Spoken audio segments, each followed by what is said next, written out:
எங்கள் தெருவில் 2 பையன் இருக்கான் சார். அந்த 2 பயல்களுக்கு என்ன வேலைன்னு கேட்டிங்கன்னா, யாரையாவது இழுத்துக்கிட்டு போய் எதுலையாவது மாட்டி விட்டுட்டு அவனுக்கு போயிடுவானுவோம். இதை ஒரு தொழில் மாதிரி வச்சுருக்கானுவோம். இதான் அவங்களுக்கு நமக்கு தொழில். கவிதைங்கிறார்ல பாரதியார், இவங்களுக்கு தொழில் மாட்டி விடுறது தான். என்கிட்ட வந்தானு ஒரு நாள், அட பாவி பயல்களே, இவனுக்கு வர்றது நமக்கு நல்லது இல்லையே அப்படின்ட்டு, ஐயா எங்கே ஏன் சார் பயப்படுறீங்க? நல்லது தான் சார். என்னடா என்ன? எங்களுக்கெல்லாம் திருக்குறள் நடத்துங்க சார்னா. என்னது, நீ திருக்குறள் கேட்குறியா? என்னடா இது? என்ன ஆச்சு? அல்ல சார், நீங்கள் எவ்வளவு பெரிய ஆள் இருக்கீங்க, உங்களை விட்டுட்டு போடலாமா? திருக்குறள் எங்களுக்கு வாரம் ஞாயிற்றுக்கிழமை காலையில் 10லேருந்து 12 வரைக்கும் இதோ பக்கத்தில் இருக்கிற பழனியாண்டவர் கோயிலில் நீங்கள் வந்து நடத்துங்க. எல்லா இடத்தையெல்லாம் தோவு பண்ணிட்டான், எல்லாம் முடிச்சுட்டு வர்றான். என்கிட்ட கேட்கல, அவங்களா முடிவு பண்ணிட்டான். அப்பா அதுக்கு வந்து கோயில் அதிகாரிகள்கிட்டலாம் பர்மிஷன் அதெல்லாம் வாங்கியாச்சு. கோயில் ஈவக்கிட்ட வாங்கியாச்சு. வர்ற ஞாயிற்றுக்கிழமையிலேருந்து ஆரம்பம். சரி, யார்? நீங்கள் தான். என்கிட்ட கேட்கலையே. திருக்குறள்னால் நீங்கள் வந்து வராமலா இருப்பீங்க? உங்களுக்கு தான் திருக்குறள்னால் உயிராச்சே சார், வாங்க சார். சரிடா, ஏதோ அவங்களுக்கு திருக்குறள் மேலே ஒரு பற்று வந்திருக்கிறத நினச்சி எனக்கு ஆச்சரியமாக இருந்தது. நல்லதுப்பா அப்படின்ட்டு. எத்தனை பேர் வருவீங்க? எல்லாம் சேர்த்தாச்சு சார். இந்த பாருங்கள் லிஸ்ட்டு, 49 பேர் எல்லாம் சேர்த்து எனக்கு தெரியாமலே ரெடி பண்ணியிருக்கான் சார். இவ்வளவும் 49 பேர் கொண்டாந்து கொடுத்தான். நான் அதை எல்லாத்தையும் ஒரு 40 பக்கம் நோட்டில் எழுதி நான் அவன்கிட்ட சொன்னேன், இங்கே வா, வாரம் முதல்ல திருக்குறள் நடத்துறதுக்கு முந்தைய அவன் சொன்னேன், இந்த பாரு, இது சொற்பொழிவு இல்லை,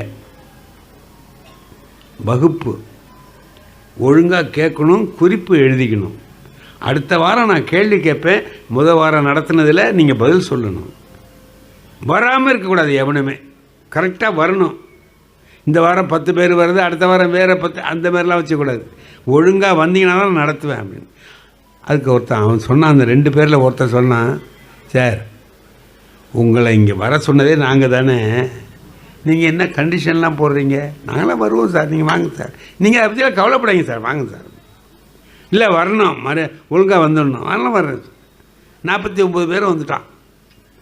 வாரம் கடவுள் வாழ்த்து அதிகாரம் எடுத்து 10 குறளையும் அவங்களுக்கு நடத்தி விளக்கம்லாம் சொல்லி எல்லாம் சொன்னான். என்னம்மா இருக்குது சார், தேன் மாதிரி இருக்குது சார், எப்படி நடத்துகிறீங்க? இப்படிலாம் இருக்கணும், எங்களுக்கு இந்த குறளெல்லாம் இப்போ தான் சார் புரியுது அப்படின்னா. சரி, இனிமேல் தொடர்ந்து வருவானுவோன்னு நினச்சிக்கிட்டு நான் அடுத்த வாரம் போகிறேன் சார். 13 பேர் தான் சார் வந்திருக்கான். 13 பேர் தான் வந்திருக்கான்.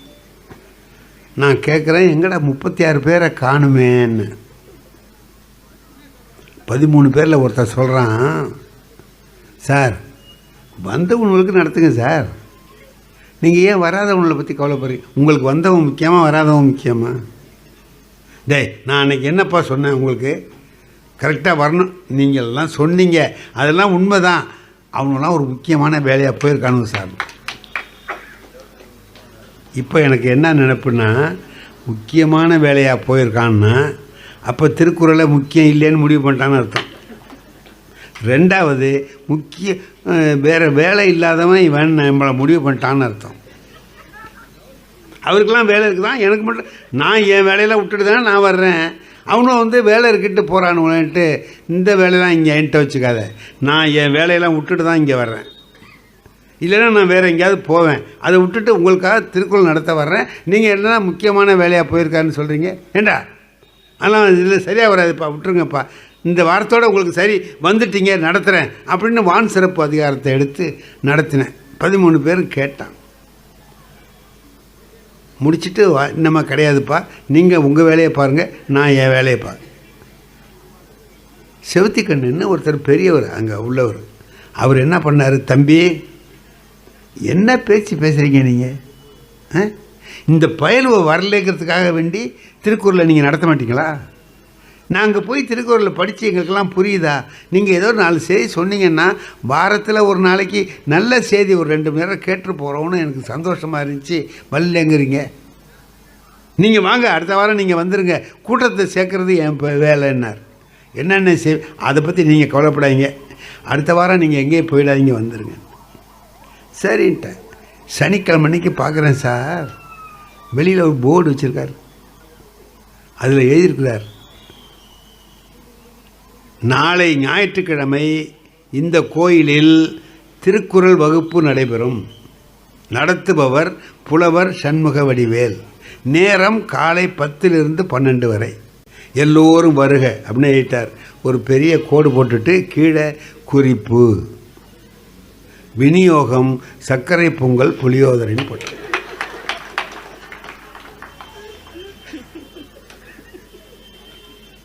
ஆஹா, இதைத்தான் கூட்டம் சேர்க்குறேன்னு சொன்னாரா இந்த ஆள் அப்படின்ட்டு, சரி ஏதோ வந்தால் சரிதான் அப்படின்ட்டு போயிட்டேன்.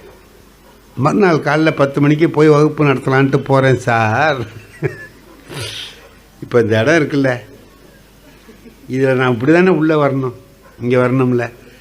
இது பூராவும் எல்லோரும் ஜனங்க அப்படியே நெரிசலானா நான் எப்படி வருவேன்? அதுமாரி அந்த பிரகாரத்தில் 100 பேர் உட்காரலாம் சார். 150 170 பேர் நெருக்கடிச்சு உட்காந்துருக்கான். ஒருத்தன் தொடையை வச்சு உட்காந்துருக்கான் சார். நான் உள்ளே வரத்துக்கு இடம் இல்லை, கொஞ்சம் இடம் கொடுங்கப்பா நான் உள்ளே போகிறேன்னு.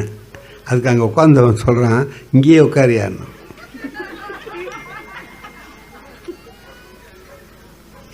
ஏன்ப்பா இங்கே உட்கார சொல்கிறேன்? இங்கேயே உட்காரியா, இங்கேயும் வரும் உட்காரு அப்படின்னு. என்ன வரும்? இந்த பாரு 2 அண்டாவில் வச்சுருக்காரு, ஆவி பறக்குது. எங்கே போடும்? லேட்டாக வருவீங்க, முந்தி போய் திங்கணுமா, உட்காரியா. நாங்கள் 8:30 மணிலேருந்து இங்கே உட்காந்துருக்குறோம், இவர் இப்போ வந்தாரா உள்ளே போயிடுவார்.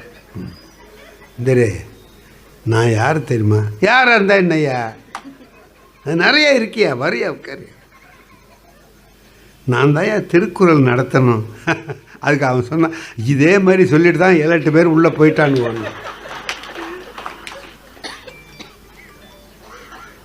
நான் இப்படி கையை கட்டினேன், நம்மளும் விட மாட்டேங்கிறான். திருக்குறள் நடத்துறதுக்கு நம்மளை உள்ளே விட மாட்டேங்கிறான் அப்படின்ட்டு இப்படியே நிற்கிறேன். விவேகானந்தர் போஸ் கொடுத்துட்டு அப்படி நிற்கிறேன். அவர் செவத்திக்கண்ண இங்கே நிற்கிறார், நான் அங்கே நிற்கிறேன். தம்பி வாங்க, கூட்டம் இல்லை, நீங்கள் வந்துட்டல அப்படின்னா வகுப்பை நடத்தாமல் அங்கே போய் நிற்கிறீங்க. அண்ணே உள்ளே விட மாட்டேங்கிறாங்க அண்ணே. தம்பி விடுங்கப்பா, சார் தாண்டா வந்து திருக்குறள் நடத்தணும், கொஞ்சம் இடம் விடுங்கடா அப்படின்னு. ஐயா நீங்கள் தான் திருக்குறள் நடத்தணுமா? ஐயா எப்பா நான் சொன்ன அதை பற்றி பேசிட்டுருக்காங்க, போங்க உள்ளே போங்க. வந்தால் தலை மேலே காலை வச்சு நெருக்கு, அவ்வளோ நெருக்கம். வந்து போ விட்றா ஐயாவை முந்தி விடப்பா. அதில் ஒருத்தர் சொல்கிறான், ஐயா நீங்கள் தான் திருக்குறள் நடத்த போகிறீங்களா ஐயான்னு. ஆமாம், கொஞ்சம் விறுவிறுன்னு நடத்துங்க ஐயா.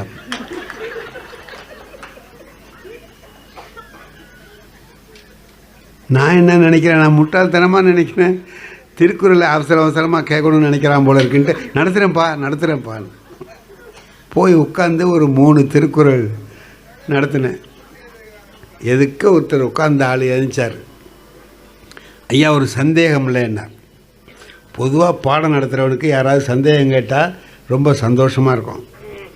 கவனிச்சிருக்கான், இல்லைன்னா சந்தேகம் வருமா? பாடத்தை நல்லா கவனித்ததுனால தானே சந்தேகம் வந்திருக்கு அப்படின்ட்டு, கேளியா சந்தேகம் கேட்குறதா நல்லது, கேளு அப்படின்னு. இல்லை இன்னும் எத்தனை திருக்குறள் இருக்குது அப்படின்னு. இந்த எதில் என்ன எத்தனை இருக்குங்கிற, திருக்குறளில் என்ன எத்தனை இருக்குங்கிறியா? அதில் எவ்வளோ இருந்தால் என்ன சார், அதை விடுங்க சார், நீங்கள் இன்னும் எத்தனை நடத்த போகிறீங்க அப்படின்னு. 3 நடத்தியிருக்கேன்ப்பா, இன்னும் 7 நடத்தணும்னு. 7 நடத்தணுமாண்டா? ஏண்டா 3 7ன்னு ஏண்டா சொல்கிறீங்க என்ன? இல்லை 3 நீங்கள் அரை மணி நேரம் நடத்திருக்கீங்க, இன்னும் 7க்கு எவ்வளோ நேரம் ஆகும்னு ஒரு கணக்கு போடுறோன்னு. எனக்கு கோவம் வந்துட்டு, திருக்குறள்னால் உங்கள் வீட்டு கிள்ளுக்கீரை நினச்சிட்டு இருக்கியா? திருக்குறள்னால் என்னன்னு தெரியுமா உங்களுக்கெல்லாம்? ரஷ்யாவில் கிரெம்ளின் மாளிகையில் ஒரு தனி ரூம் கட்டியிருக்காண்டா இதுக்குன்னு. டங்ஸ்டன் உலோகத்தில் கட்டியிருக்கிறான். புயல் வந்தாலும் வெள்ளம் வந்தாலும் அதை அழிக்க முடியாது. அதில் திருக்குறள் ஆங்கில மொழிபெயர்ப்பை வச்சு காப்பாற்றுறான்டா. உலகமே அழிந்தாலும் இது இருக்கணும்னு வச்சுருக்கான். அவ்வளவு உயிர். அதுக்கு அவங்க சொல்கிறான், என்ன சார் கோபமாக பேசுகிறீங்க? உங்களை திருக்குறள் நடத்த வேண்டாம்னு நாங்கள் சொன்னோமா? நடத்துக்கலாம் சார், 10 இல்லை சார், 20 வேணாலும் நடத்துங்க, யார் வேணாங்கிறா. ஆனால் ஒன்று வச்சுங்க சார், ஆறி போனால் நல்லா இருக்காது.